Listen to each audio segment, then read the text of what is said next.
حضرت عبداللہ ابن عمر رضی اللہ تعالیٰ عنہ سیدنا فاروق اعظم کا دور خلافت ہے، امام حسین ہیں اور حضرت عبداللہ ابن عمر ہیں، دونوں بچوں کا آپس میں کسی بات پر تنازع ہوا تو امام علی مقام نے حضرت عبداللہ سے یہ فرمایا کہ تم ہمارے غلام کے بیٹے ہو۔ تو حضرت عبداللہ ابن عمر جو تھے یہ بات سن کر کے تھوڑا سا پریشان ہوئے اور اپنے بابا جان کی بارگاہ میں حاضر ہو گئے۔ بابا جان سے کہا، کیونکہ حاکم وقت کے بیٹے تو ہیں، امیر المومنین سیدنا فاروق اعظم، آپ کا دور خلافت ہے۔ تو حضرت عبداللہ ابن عمر حضرت فاروق اعظم سے عرض کرتے ہیں، بابا جان کیا ہم حسین کے نانا کے غلام ہیں؟ کہ یہ تم سے کس نے کہا؟ کہا حسین نے مجھ سے کہا ہے کہ تمہارے بابا ہمارے نانا کے غلام ہیں، تم ہمارے غلام ہو۔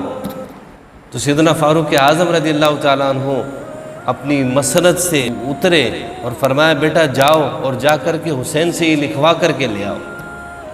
حضرت عبداللہ بن عمر گئے دوڑے حضرت امام علی مقام کی بارگاہ میں، امام حسین سے کہا کہ آپ نے کہا کہ ہم آپ کے غلام ہیں، آپ بابا کہتے ہیں کہ مجھے لکھ کر دیں کہ عمر آپ کا غلام ہے۔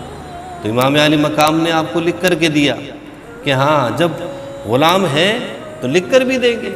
تو لکھ کر کے دیا کہ عمر ہمارا غلام ہے۔ وہ پرچی لے جا کر کے حضرت عمر فاروق رضی اللہ تعالیٰ عنہ کی بارگاہ میں پہنچے۔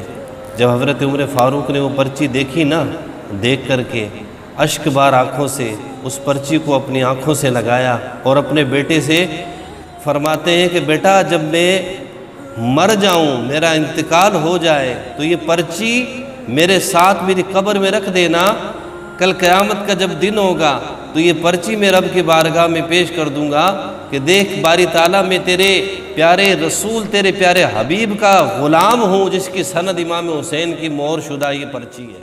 اللہ